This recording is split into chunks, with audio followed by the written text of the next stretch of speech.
What is up, Steeler fans? I think I like it. OTAs, football and shorts. I do like it.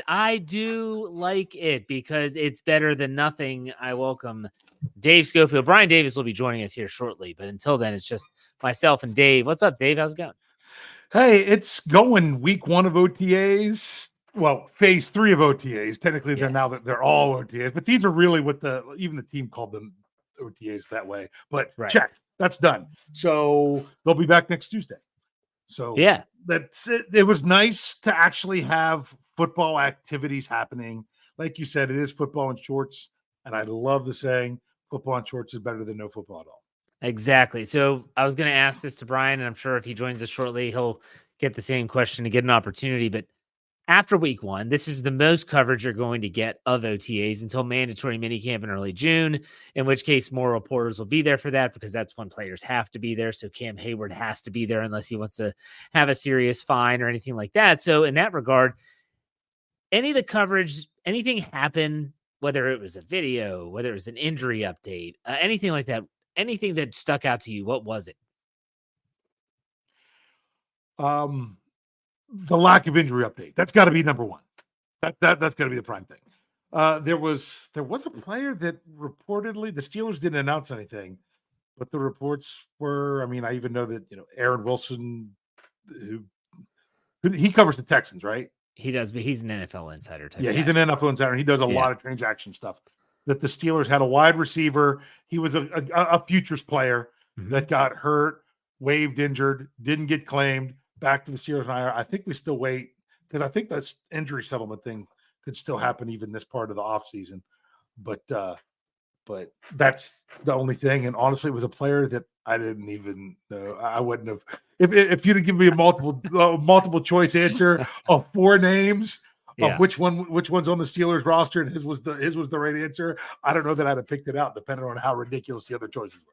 I'm sure you and I are the same, Dave. So when the breaking news channel comes up, you're like, oh, what's going on? And I got the breaking news Slack message. And I was like, who the hell is this guy?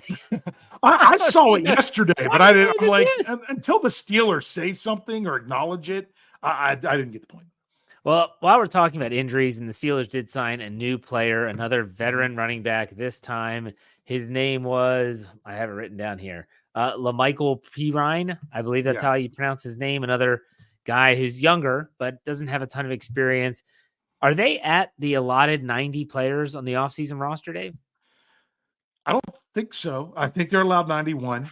And the reason I don't think they're there is because even though they added a running back, they did not that other player went on IR, then he doesn't count now.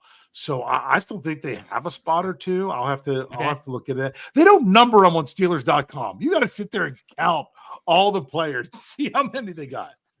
Yeah, that's tough. All right, we welcome Brian Davis to the show. What's up, Brian? Hey guys, sorry for my tardiness. I got detained, but I'm glad to be here. Happy Thursday to you. It's we're getting closer and closer, and I feel so good. Whoa! You got detained. Are we talking about a Scotty Scheffler situation going on here? Well, these days that's possible. You never know because let's just put it this: bad sticks up for himself. Let's just put it that way. Fair enough. Ended up being one of those nights. I mean, I don't want to make light of the Scotty Scheffler situation. Yeah, nothing was caught on video, so let's put it that way. All right. Brian, what we're talking about is anything that you noticed out of week 1 of OTAs, whether it was a video, whether it was a quotation, anything at all. Well, what exactly did anything stick out to you after week 1? Yeah, it seems like I love what's going on with just the perception of a few players, and I'm hearing some very good things about, seems like everybody. Even the people were down on Troy Fautanu the first day and said, well, the second day he started to just understand the speed of things a little bit better and he said, man, the speed on the first day was crazy. I've got to get my speed up. Then what you're reading about Payton Wilson is great. What you're reading about the quarterbacks is great. And I know there's stuff going back and forth saying that, no, it's Wilson's job. And then Fields is saying, no, we're going to battle. And then people are, no, it's Wilson's job. But it's the spirit of competition that I'm seeing. One more thing that makes me excited is just a headline I saw, and I looked for pictures. I didn't get to see it, but Mr. Washington has come in. Mount Washington has come in supposedly looking mammoth. I'd like to see those pictures, but I haven't seen him in anything. Have you, Jeff? He's supposed to be fit. Oh. Well, the dude's like what, 6'8"? I mean, he's big no matter what. Like, I mean, he's huge. He's a huge individual. And then there was a picture of him next to this, I don't know, like some undrafted rookie wide receiver, and it was like this. It's like it was reminds you the Twins poster, right? Yes, there were the Twins. Exactly what I was going to say. So I know that one of the things that I've noticed, and one thing we'll talk about today in the first half of the show, we're previewing the 2 third-round draft picks this week, and so we're going to do one in the first half, one in the second half. Before we dive into the first selection of the third round, which is someone I want to talk about from OTAs, I want to bring this up. This is news that we need to discuss. And that is, let me bring up Thomas's. Here we go. He said, Brian, Jeff, and Dave, will any of you be a part of the 2026 NFL draft in Pittsburgh? So I talked about this on my Friday Let's Ride, but I know that you all haven't had the opportunity. The Pittsburgh got the draft in 2026. Now, remember, that's not this upcoming draft. I think some people are kind of getting ahead of themselves. So this year it's in Green Bay. And then in 2025, it's in Green Bay, I should say. In 2026 is when it's going to be in the city of Pittsburgh. I've already said it. We're doing something. I don't know where it's going to be because the city of Pittsburgh is going to be bonkers. So it might have to be on the outskirts of town. I don't care. We'll find a place. We'll set up shop. We'll let people know. And if I'm the only one there, I'll be the only one there. But Dave, I'm assuming you'd be there too, right? Well, I am over 40 and I am a very large and obese person. I just hope to make it the next draft. And then after that, I'll try to make it to the one after that. I'm working on it, though. I'm getting it down a little bit. But so long-term projections are you long-term projections. I keep them in the back of my mind, but to make hard plans, like part of me was like, should we be looking for an Airbnb now? Yeah, we should. Yeah, absolutely. It might be too late. If not, we're going to end up in Crafton at Tony Defio's apartment. I mean, we'd have to get some type of hall or something. I honestly, and anyone that's been to Pittsburgh, Dave and Brian have been there equally as much, if not more than I have in my life. I did see that Art Rooney II at the press conference today, they asked, where is it going to be held? And he said it's going to be the parking lot that's kind of right across from Stage AE. And that's where they're going to set up. Yeah. For the life of me, guys, I don't know where they're going to put these people. Like, where are they going to put all of these people? That strip, like the North Shore, is not that big. And the stadiums take up a large majority of that space. Dave, where in the hell are these people going to go? Okay, well, I would put the stage up against the their new museum there. What's it called? Why did it suddenly Carnegie Museum? No, that's in the stadium. Oh, the Coca-Cola Great Hall. Oh no, it's dude, you haven't been there for forever. It's the FedEx Hall. But the Steelers Museum is now part of the stadium that you can get to from inside. Okay, it's not open or outside. That's the street where they have all the vendors and stuff before a game on that side on Rooney Avenue. That's where you should put the stage, right up against the stadium, and have everything running out as far as you can, basically all the way over to PNC. That's Brian. Have you thought about this? It seems like a logistics nightmare. Well, I've seen Cleveland do it. I saw Tennessee do it, and it looked like the Washington Monument. It was just like boom. It was just like everything straight out. They'll find a way to do it, and it'll be interesting how they do. Now, there's something that I am going to say one thing. Somebody's going to say it up here. No, we're not meeting at the Beehive. So stop. It's not happening. It's closed down. They're opening back up. It's going to be nice. Yeah. So, see, Jeff knows. It'll be open by 2026 for the draft. Sapphire's a blue That's a chipper. good idea, actually. That would be... We will be. We'll be the grand opening of the new beehive in 2026. But you know what? I know we're breaking down the fourth wall here, but there's things that we can go ahead and do and tell a restaurant, hey, we'll broadcast live there. You give us the venue. You know, I mean, there's things that we can do, so it'll be fun. But yeah, we have to be involved in some way. I'm not sure. I haven't seen a date yet. Has anyone seen a date, like the official date of the event? Or is it just, hey, you're going to have it? It's going to be in end of April, official, May. Unless it's April 30th, May 1st, and May 2nd, I would assume it's either that or the 23rd, 24th, and 25th. And they could do it the 23rd, 24th, and 25th as well. You got to see where Easter lies. Where does Easter lie next year? I mean, in 2 years. And this is 2026 now. I'm looking at our head. Easter falls on Big Bro's birthday, April 5th. Okay. Oh, okay, it's early. Yeah. So not a problem. Not as early as this year, man. It was in March. That's true. Yeah. So, we will be involved somehow. I mean, this is something I've been dreaming of. We've been talking about this for a while, and I've been hoping Baltimore gets it. I've been hoping DC gets it, but this is better. This is just, just because the black and gold takeover. Yeah. Yes. Yeah.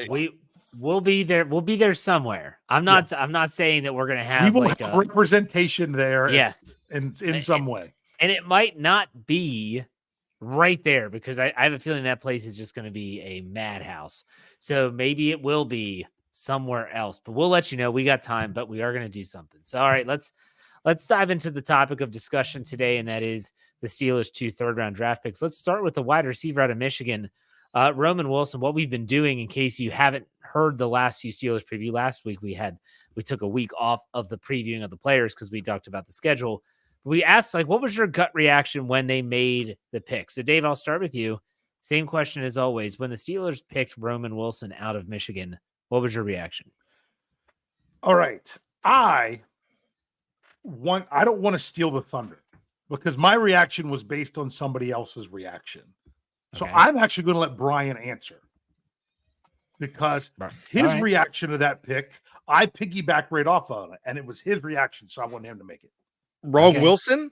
Was that my reaction? Yeah, that was your reaction. Yeah, wrong Wilson because I was in love with the idea of Payton Wilson. Now, the other reason wrong Wilson, and I got to be careful the way I say this because we have people that know draft prospects better than I do, and this was on our live call, and they were telling me, they were saying no to Roman Wilson. And it's two of our younger staff members that know Big Ten football very well. One of them being a fan of that team, saying, no, he's too slow, he doesn't work it. And then I was I was dumb enough to let them put doubt in my head about Roman Wilson. And then I did the right thing. I shut everybody out and I asked one person, and it's KT Smith. Yep. I get Kevin Smith's opinion and nothing else matters. And I'm going to be honest with you. I trust his opinion. I trust these guys' opinions. I'm not going to say I don't, but everybody has a different opinion. I was wrong about, I liked the Kenny Pickett pick, but when people were talking, when there was one guy going, no Pickett, no Pickett, no Pickett, no Pickett on the call, it was starting to seep into my head. It's like, oh, is he that bad? I mean, well, I'm not going to say whether he was or not. I'm not going to spit on his grave. He's not, but his black and gold grave. But all I'm going to say is I'm from now on, it's going to be talk to Kevin Smith, but I was not blown away at first because I had another Wilson in mind, and then I had some doubt. But now I'm loving it. We'll go back to Dave. What did you go, Dave? I was going to say, I still wanted to go. I just wanted Brian. Yeah, go ahead. Okay. I was very much like Brian because he had me convinced that the other Wilson is the way that they should go. Once again, I was influenced by the live chat. And then the other, the some of the other guys are like, nah. But I do have to say exactly what Brian was saying is if I ask the entire SCN staff if I need to zig or zag, and KT Smith says zig, and everybody else says zag, I'm zigging. That's just the way it is. So he really liked it, which then, really helped the way I thought about it. But I wasn't bothered about it because when I was like, no, I'm okay with this because I went into this draft with the mentality of, I think the Steelers will take the receiver they want when they know they should take him. I'll say that again. The Steelers will take the receiver they want when they think they should take him. And that's what they did. So I was fine with that. I don't dive into wide receiver. I was not big on taking a wide receiver in the first round just because of who was there, everything else. Some people really liked them. I don't dive into the wide receivers. That's not my wheelhouse, one. And two, I know the Steelers are so much better at it than me. So I'm just like, oh, they like this guy? Good call. And that's more how I feel about it, based more on the position than anything. For me, when the Steelers made the pick, I was like, not surprised. And it had nothing to do with Jeremy Betts or Andrew Wilbar or anyone else like that on the call. The last 2 years, the Steelers and mainly Mike Tomlin have really shown an attention to a player at the Senior Bowl who ends up becoming a draft pick that same year. In last year's draft, it was Keanu Benton. I mean, Mike Tomlin didn't hide it. The Steelers didn't hide it. They were openly, Keanu Benton's like, I've loved it. I've spent so much time with Mike Tomlin. And I know Tomlin says, well, sometimes I talk to people to throw you all off. Clearly that I'm connecting some dots here at the Senior Bowl, at least, because if you recall, at the Senior Bowl, it was Quinyon Mitchell versus Roman Wilson over and over and over again. And who was running that drill? Mike Tomlin. Mike Tomlin said, I want to see best on best. Let's go. And so Quinyon Mitchell was always a target. And we knew from our source that that was someone they did covet. It just didn't work out that way.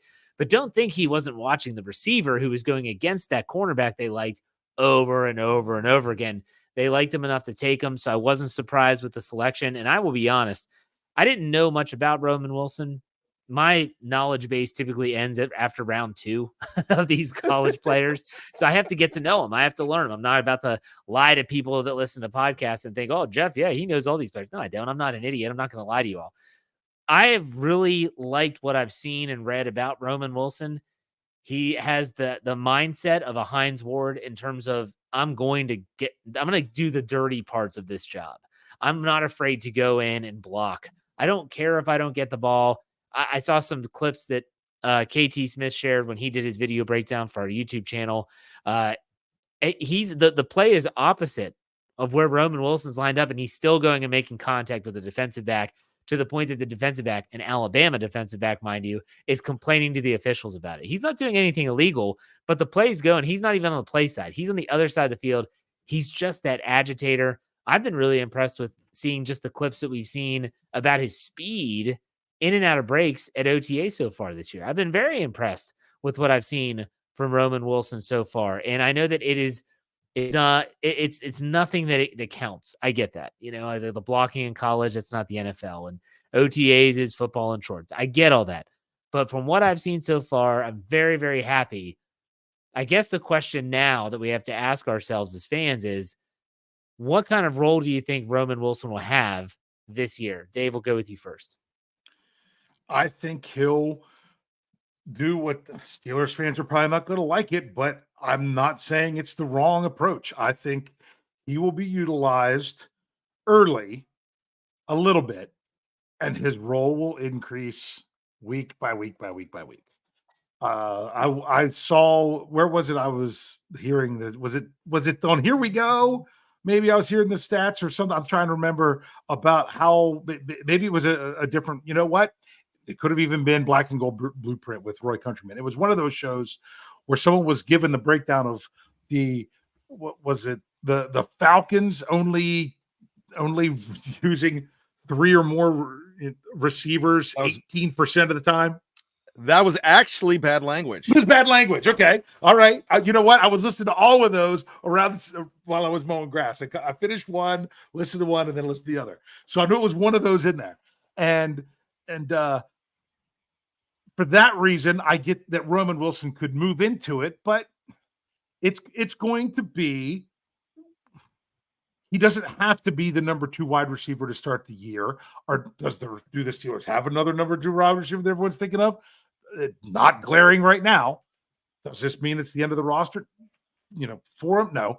But I think he'll be on the field, and you'll see his snaps increase constantly up until the bye week, to where it'll probably settle in more to what it'll be for the rest of the season. All right, Brian, what's your take on the role that Roman Wilson will have this year?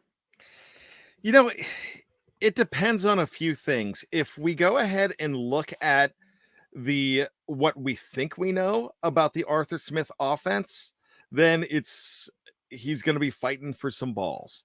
The number 1 and number 2 guys are going to get balls. If we think we know what's going to happen, is based on the past, it's going to be George Pickens by a landslide, and then it's going to be Pat Freiermuth in the Pitts role.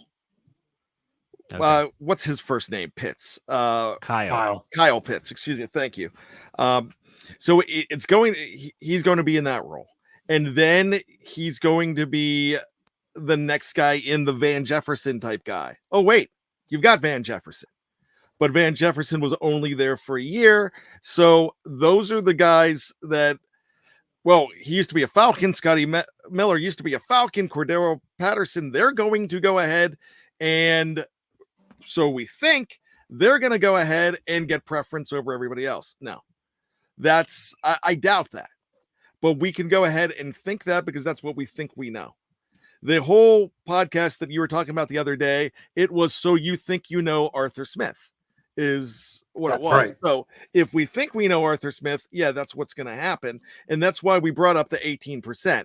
But Arthur Smith is going to adapt his offense to his situation here in Pittsburgh. And when I hear players excited about it, and that this is an electric offense, that this is something to behold, then Roman Wilson is probably in line for 30 to 40 targets, possibly. And that's not bad as a rookie. Yeah. Yeah, Brian, I did listen to that on your podcast, which was very intriguing in terms of the usage of wide receivers, which makes me wonder if Pat Freiermuth does become more of a focal point. Do the Steelers really need Roman Wilson early in the season to be something spectacular, and they could ease him into it? I think the one thing I like about Roman Wilson, just from a mindset perspective, is he seems to be the antithesis of Deontay Johnson. I'm not about to compare him from a skill set, from a route running, not at this stage of his career. I do think he is very quick. I think he has great change of direction. I don't know if he can run the full route tree, but I don't know if they need him to run the full route tree right off the bat. But I can probably put some serious money down that if a football is on the ground right in front of him, he's probably going to try and jump on it and not turn and walk off the field. It just doesn't seem like he has that style of makeup. I also like the pick that when the Steelers, what do they like to do? They like to have internal intel on these players. And who has intel on Roman Wilson? How about Mr. Herbig, and who played at the same high school together and knows him probably from his youth. And I'm sure that they had some discussions about him and his character.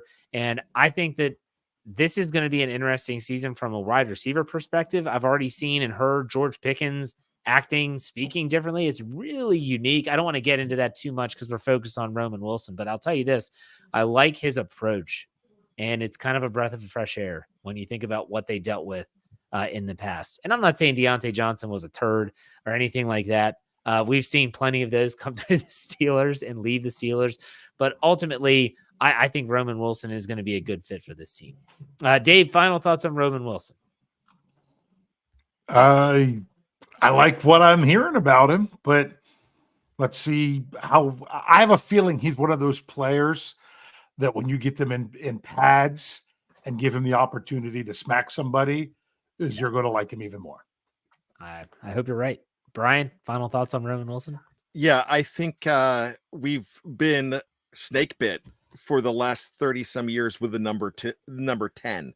I think he is going to be the perfect 10. And I think he's going to be the guy that we're looking at to bring luster back to that number. That doesn't mean you were not to use Jeff's term, a turd if you were number 10, but you had signs of brilliance, and then there was other stuff going on that that you didn't go to your entire potential. I think this guy could be the perfect 10 again for the Pittsburgh Steelers. He's a Bo Derek 10. Don't badmouth Slash. All right. You can badmouth Cordell I'm a Stewart, but big don't badmouth Slash. I'm a all big right? Slash fan. Put some respect on his name. All right. We're going to take a break. When we come back out of the break, and for those watching live on YouTube, Facebook, X, Twitter, whatever the hell you're calling it today, we're not going anywhere. But for those on the audio side, right after this break, we're going to talk about the wrong Wilson, which was actually the right Wilson. Stay tuned. We'll be right back.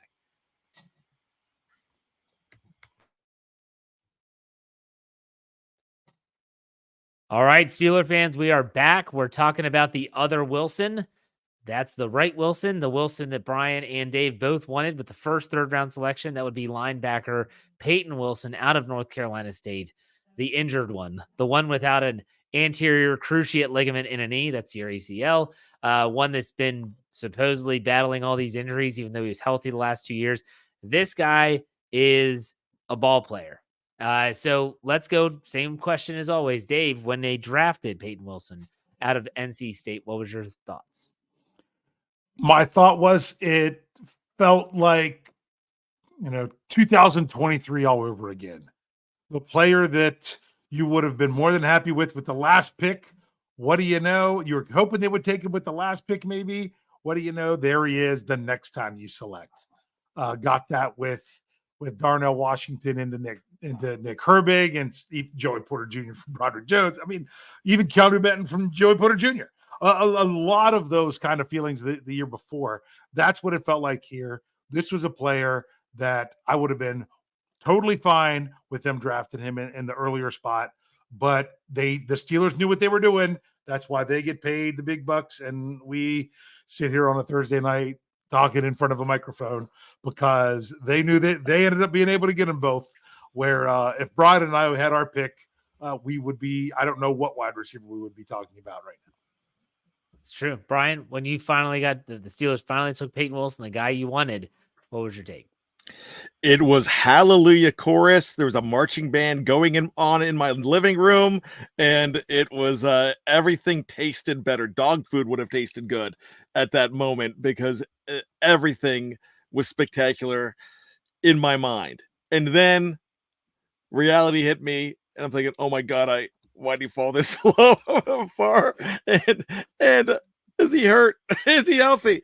And then what I'm reading now makes me feel so much better. Absolutely. Luke Kuechly makes it so much better when you see his comparisons to himself, saying, hey, this guy's bigger than me and faster than me. And you're like, you're Luke Kuechly. Yeah. But why was I so excited about Mr. Payton Wilson in the first place? It's simple. I was listening to draft shows around the Fans First Sports Network. Some Steelers coverage that were not on Steel Curtain Network. I was listening to those. Well, I was also listening to the Steel City Insider, and he was brought up on there. I was listening to a lot of different shows. I was listening to a show on Fans First Sports Network for another team saying that if this fan base gets Payton Wilson, he is the steal of the draft. And it was a completely different fan base. And I'm reading about him and listening about him, and I'm hearing that Payton Wilson is nothing but the prototype linebacker, the prototype football player. You want this guy, but the big problem is he hasn't been healthy in his career. Then you find out 23 games that he's been healthy. Then you hear Payton Wilson say this week, wait a second, I'm not aware that I don't have an anterior cruciate ligament. My knee has not really been bothering me since I was 18. And you hear stuff like that and you're thinking, okay, this guy's willing to bet on himself. And I'm so glad that the Steelers were willing to bet on him too, and other teams were not. So a lot of people have asked, like, well, how does that work? Like, how do you tear an ACL, not know it, and then your body still be able to maneuver around? Scar tissue is a beautiful thing that the human body does, which can definitely help heal itself. Now, will it have more arthritis earlier in his knee? Yes, probably.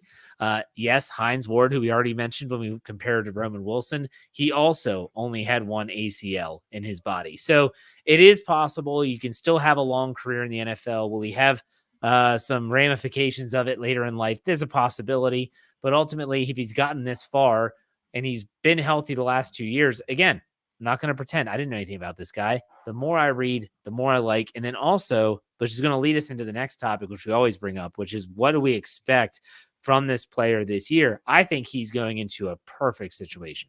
I mean, a perfect situation. When you talk about Patrick Queen as the free agent acquisition, Elandon Roberts is there, the entrenched veteran. Maybe Cole Holcomb, maybe not. Mark Robinson is there. He could be the athletic sideline to sideline guy the Steelers haven't had since Ryan Shazier, but he doesn't need to be that every down linebacker. I love that they can ease him in, get him on special teams, get him acclimated, and then we'll see where he goes from there. But Dave, what's your take? What do you expect from Payton Wilson this season? Yeah, you're right. Get him out there with the special teams. A lot of it does depend on Cole Holcomb. If he's not available, then you're looking at Payton Wilson being someone that you can get into the rotation. What if Cole Holcomb is healthy? Let's just play this game of if he is, if he isn't. So you said if he isn't, he would be in the rotation. What if Cole Holcomb is healthy and clear to play? Then I think you might see him only on special teams early in the season and very minimal defensive snaps. And then you can maybe see that increase with certain things as the season goes on. But he would get a helmet, do you think? Oh, I think he could. Oh, yeah. I would give him. Okay. I mean, you know what? It is potentially maybe he doesn't. If Cole Holcomb's healthy, if they think that Mark Robinson would bring more on special teams if they're keeping 5 linebackers. I don't even know that they would. So it would really depend on if they keep 4 or 5. But I would look for him to have a helmet, contribute on special teams. And this is with us seeing, before we see what goes on in the preseason. Where next thing it might be that we're blown out of the water and like, you can't keep this guy off the field. That's what I hope out of every Steelers draft pick is you're like, man, they got to get him out there. They can't keep him off the field. All right, Brian, what's your take? Payton Wilson. If speed is the thing that special teams is going to be based on now, and Wang Harbs came out the other day and said, hey, the new special teams roles are great for the Steelers and the Ravens. And if speed's the thing, Payton Wilson has speed and he could really shine there. He could also be a red shirt. He could, who he could be? He could be Nick Herbig. And yeah, break glass in case of emergency, but you have a Elandon Roberts, and of course you have Patrick Queen. Then you have Cole Holcomb. We hope he's well because he was a special player last year. He was a blue collar. He was a Steeler guy last year. And when he got hurt, they felt it. So you'd love to have him back. But the future right now is going to be Payton Wilson. The future's not Elandon Roberts. And it's really, if the future's Cole Holcomb, it's for one more year after this year because he signed a 3-year deal last season. So you know that you have a guy waiting in the wings, and not everybody is going to be healthy throughout the year. And he's going to have opportunities just like Mr. Herbig had opportunities last year. And Payton Wilson seems like the kind of guy that takes advantage of every opportunity he is given, just like Nick Herbig did.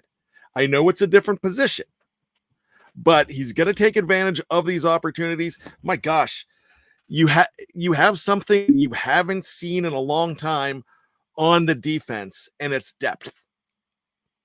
You've had very good defenses. Remember the years of there's 9 first rounders out of 11 on this defense. But if one of them goes down, we're like, oh my gosh, what do we do now? What are the Steelers going to do? Now you feel like there's depth all over this team, and they were built intentionally that way. They had designs on Payton Wilson for a long, long time. They just knew exactly what they were looking at, and I think they had intel knowing they could get him where they could. So I just kind of feel that they have a plan for him. It's a long-term plan, but if they've got to break that glass, they'll be fine, because they'll feel fine doing it, and he'll shine and make his name a whole lot quicker. Before I go to Dave for his final thoughts on Payton Wilson, I think that's a great comparison to Nick Herbig, because if you think back to last year, Herbig he played sparingly and he made plays when he was in there, but no one was saying he should be starting over TJ Watt. He should be starting over Alex Highsmith. They recognize like it's just going to take some time. Like it's going to take some time, and then he'll be that rotational guy. I feel like that could be the same situation this year. He might make plays, but if you have Patrick Queen and Landon Roberts playing at a really high level and they play off each other well and they're a good tandem, then you just take what you can get. And maybe those are some really big plays, splash plays, really showing what he's capable of. And then you see that in year two. I thought that was a good comparison. But Dave, final thoughts on Payton Wilson? Anything? Yeah, I like what you guys were saying about it. Is he's at a position that he doesn't have to be out there right away. He can be, but he doesn't have to be. But it also isn't a position that it means that he can't see the field at all. That's what you're kind of looking at with your top two draft picks. They're probably either gonna it's an all or nothing at their positions. So he's at a position that's like that, and with veteran players there, but Landon Roberts in the last year of his deal, and he's getting up there. So it's not that there's not opportunity for him to really grab a hold for the future. So he's just got to take it all in, get everything that he can as a rookie, and then and hopefully be who we're talking about that we can't wait to see even the next year. True. Brian, final thoughts on Payton Wilson? I just feel like this guy is the guy that we talk about years from now as being a mainstay. I kind of think that there's a lot of people think he could be a Pro Bowler right away. I just saw that in the live chat.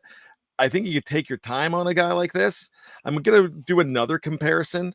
It's not really the same part of the linebacking crew, but the Steelers in the 80s, when I was growing up, had some guys that were just blue collar, but they were superstars in Pittsburgh. And I think you might not have an NFL superstar here, but you will have a Pittsburgh superstar. He reminds me of a Brian Hinkle or a David Little. Okay. Yeah. Fair enough. I mean, people are saying like, oh, they said he's a skinny leg linebacker. And then everyone always says, what's the natural reaction? Well, there's another skinny linebacker from Kent State who turned into, it was Lambert. I mean, that guy was not big. He was not overpowering. He was like the antithesis of Levon Kirkland.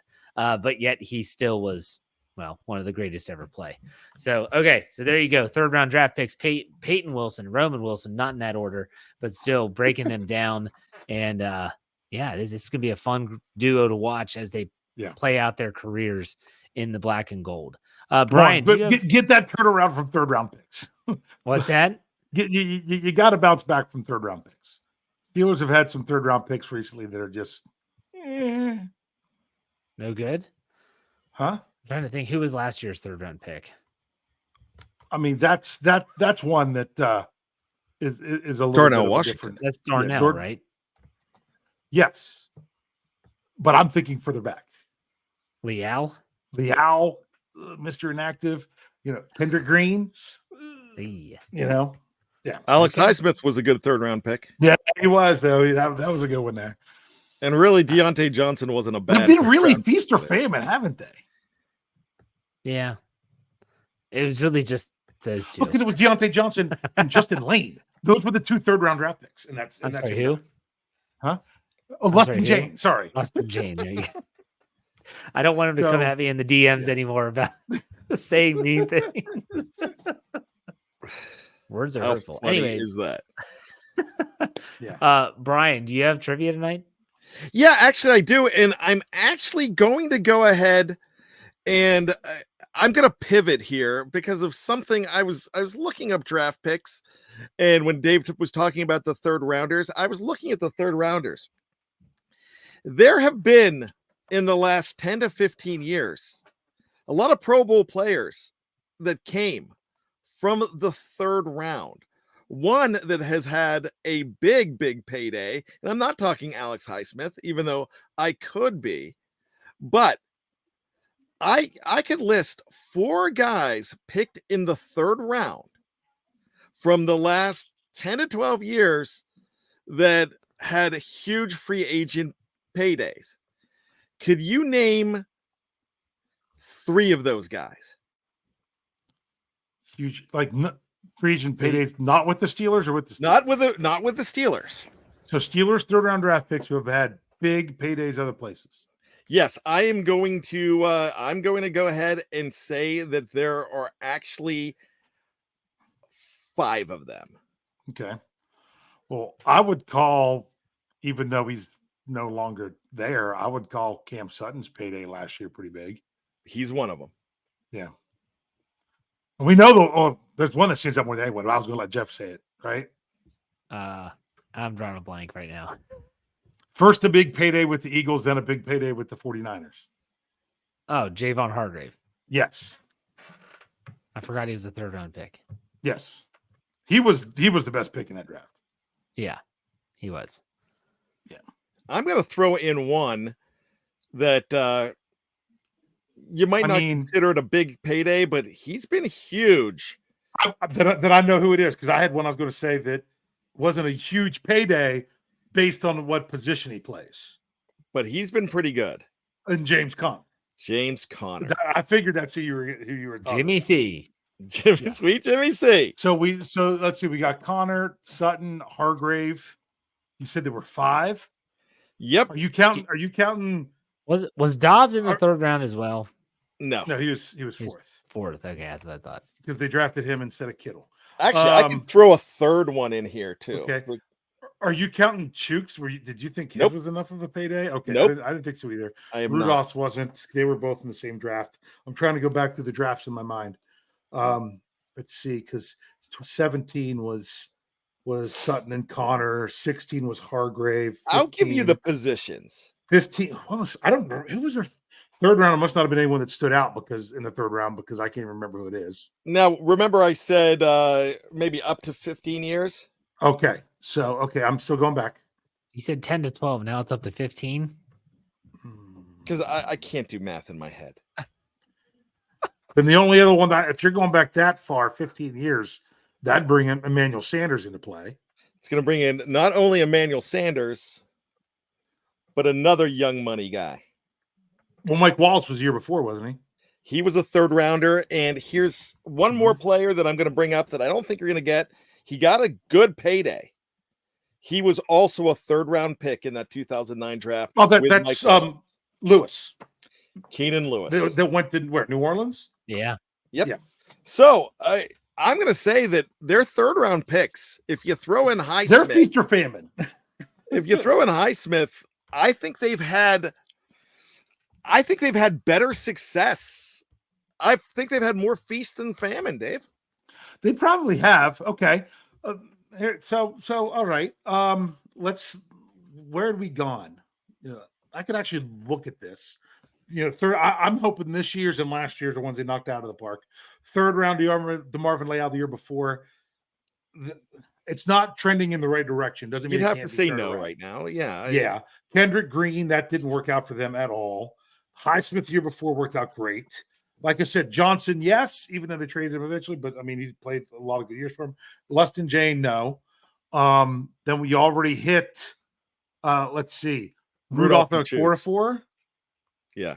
Rudolph and Okorafor, yeah. So I still think Sutton and Conner, great third round picks. That whole draft I thought was a good draft, even though, I don't know. Jeff's always going to say because Colin Holm is what brought that whole thing down. Hargrave, great. Some would say it brought him up. He was the greatest 6th round pick ever in franchise history. There you go. I'm now I actually took the time to look these up, Brian. Well, I'm there. Sammy Coates. Well, you had Hargrave in 3 16. Archer. Yeah, Hargrave. We already talked about him. Coates, Archer, Wheaton, Spence, Curtis Brown. You say Sean Spence? Yeah. Yeah. That Okay. dude could have had a hell of a career if he didn't I think tear so, his too. knee up. Yeah. Then you get into the Sanders and Wallace and Lewis. So, it really is. You've got more on the, I think you're right. There's more on the good end, but the ones that didn't work out really didn't work out. So, And they do have another 3rd round pick from that year Sean Spence was drafted on the roster now. Russell Wilson. Oh, that's right. That was from the same draft. Yeah. I don't know if he was before or after Sean Spence. I'm not sure. All right, you ready for my trivia now? Yeah, let's do it. I did not realize we were doing both 3rd round draft picks. So mine was focusing on wide receiver. Okay. Okay. What's the expectations for Roman Wilson? How many receiving yards do you think maybe he could get as a rookie? You guys have any crazy projections real quick? I like 340. I was going to say 400. Okay. Well, there's been 6 rookies for the Steelers that have had 800 receiving yards or more in their rookie year. 6 of them. All time, are we talking? All time. Okay. Can you name them? Yes. 800 yards or more. 800 yards. Yes. How many of those were I'm trying to just think about like current players. How many of those were in the Mike Tomlin era? That would be, hold on, 3 of them. 3 of the 6. Huh. Interesting. Well, let me start off with Lewis Lips. Yes. He's 4th on the list with 860 receiving yards as a rookie. I'm going to go Corey Eckenroth. He said Chase Claypool. Did Claypool have 800 or Yes, no? he did. He had 873 receiving yards. He was 3rd. Good job, Corey. Yeah. It's not Deontay. You're correct. It's not Deontay. He had 680. Was Mike Wallace? Mike Wallace was 756. He's the next guy on the list outside of the 800 club. Oh, jeez. So you got Louis Lips and Chase Claypool. You got 3 and 4 so far. I think Santonio, is he on that list? Santonio Holmes is 5th on the list, 824. So you guys are missing 1, 2, and 6. I'm actually going to go Troy Edwards. Troy Edwards, 1 catches. You 714. Okay. Oh, close. You said 3 from the Mike Tomlin era? Yeah, and you guys only have 1 so far. No, we have Mike Wallace and Chase Claypool. But what about Mike Juju? Wallace. There's no Mike Juju Wallace. Smith-Schuster. Yeah, You mean Juju. Santonio Holmes? That was 2006. That was not the Mike Tomlin era. Mike Tomlin started in 2007. Jeff says Juju Smith-Schuster. He's got the rookie record of 917. So he's number 1. He's number 1. Okay. And so Santonio's on the list? Santonio was 5, but he's not from the Tomlin era. Right. He No, wasn't I a know that. rookie in Tomlin's when he wasn't a rookie when Tomlin was there. And what Wallace wasn't on there? No, Yes, he Wallace was. and he was 7th. No, he was outside the list. 740. I'm sorry. So how many do we Okay. have? You have 4 of the 6. You're missing number 2 and number 6.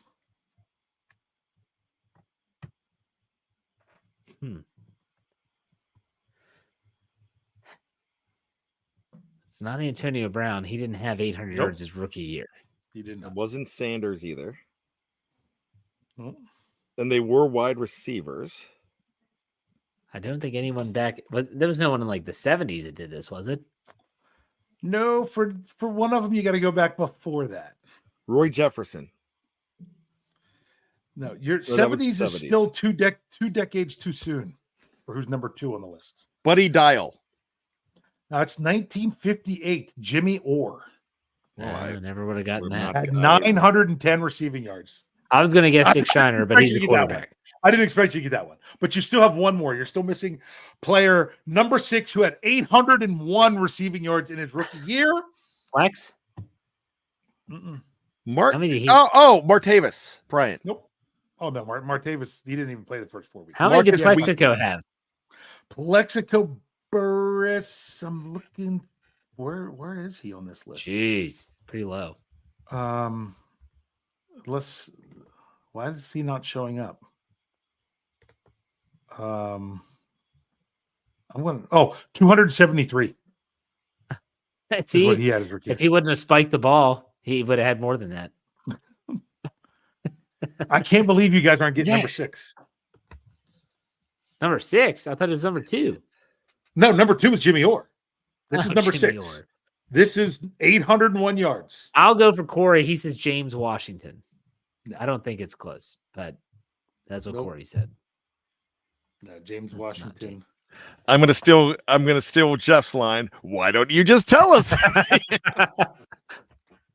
Why don't I just tell you guys? I'll tell you what. I'm a little bit disappointed as I'm sitting here trying to find something, and I don't have it on this one, so I'm sorry. So it is one current WR1 for the Steelers. George Pickens. Really? Good for GP. 801 yards his rookie season. Now, if he wouldn't have had 17 games, I don't think he would have hit the 800 yards. Jorgito. Yeah. I was going to piggyback off that if we have time. How about the 5 players who had at least 80 targets as a rookie? Wide receivers only.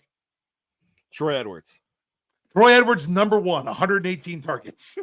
Wow. He only caught like 61. Mike Wallace?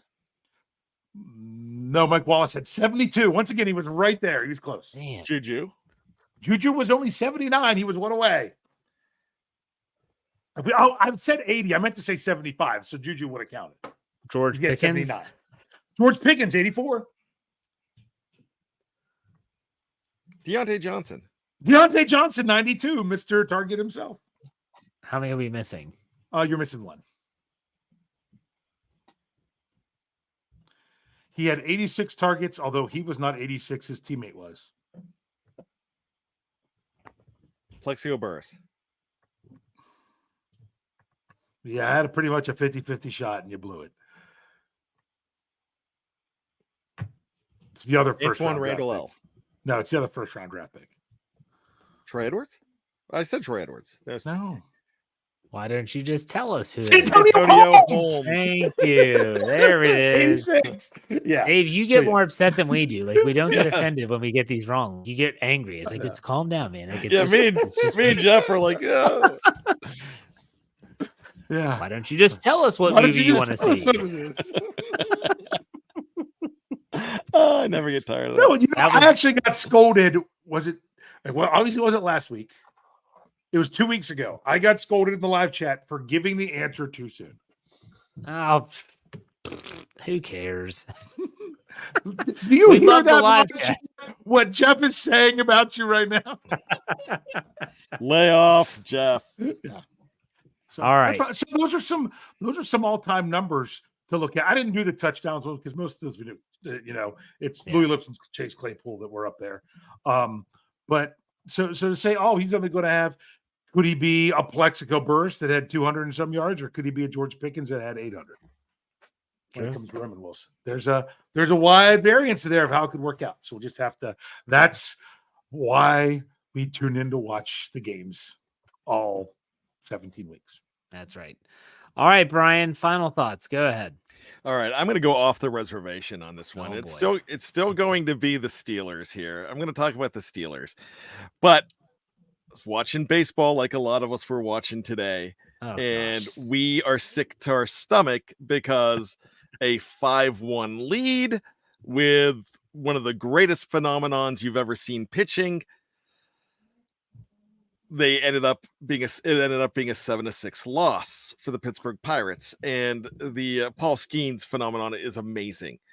All I'm going to say about that, the reason I'm bringing that up is I was watching that game and I was so mad afterwards, and then I just said, thank God Mike Tomlin and the Steelers don't do that. I don't think Mike Tomlin and the Steelers would have mismanaged the situation the way that I feel like Derek Shelton and Bob Nutting and the Pittsburgh Pirates are just ruining a rookie phenom already. So it's only 3 games in, and I get it, but it just made me feel great about my Pittsburgh Steelers and the different cultures with 2 teams that are just so close together. Can you also throw in Jared Jones, because he ruined one of his starts the other night? Yes, too. Like, it's not just Paul Skeens. Jared Jones has great stuff and too. He's amazing. Yeah, Jones is amazing. They've got a future. And the other problem is, like with the game today, I didn't actually know how it finished. I only know what it was through when he was out there. I was traveling. Another ruined grand slam is how it finished. Yes, but my thing is, they actually gave him some decent run support, which was the bigger concern. So then you have to blow that big of a lead. Yikes. Yeah, and they did yesterday too with Jared Jones. Skeens left with a 6-1 lead, I think. Left the game. And bullpen blows it. Thank you for that, Brian. You didn't have to say the word "it." Yeah, Dave, you're right. They do blow. She's gone from suck to blow. All right, Dave, your final thoughts. Go ahead. How am I supposed to follow that up? My final thoughts. Hey, Memorial Day weekend. It's a time of reflection, about those who paid the ultimate price. Make sure as you're enjoying your time together with friends and family and the holiday that you take some time of remembrance there. And also, we'll be back with more OTAs next week, but enjoy the weekend, and let's just keep rolling through this time where we actually have stuff going on the practice field. Amen. Amen to that. All right, so we'll be back next week, and we'll be previewing going into the 4th round. Mr. Mason McCormick, the South Dakota State, what are they called? Jackrabbits? Jackrabbits. That's Jackrabbits. such a cool name. That'll be fun. All right. In the meantime, make sure you check out all of our work at steelcurtainnetwork.com, as well as all of our podcasts here, not just live on YouTube, but also on our audio only feed. My Let's Ride, Dave Statgeek had a great one this morning. Brian's Bad Language that we mentioned earlier in the show. Check all those out wherever you get your podcast by searching Steelers or the Steel Curtain Network. Dave, why don't you send us out like you always do? Hey. We'll see you next week. Take it easy, everyone.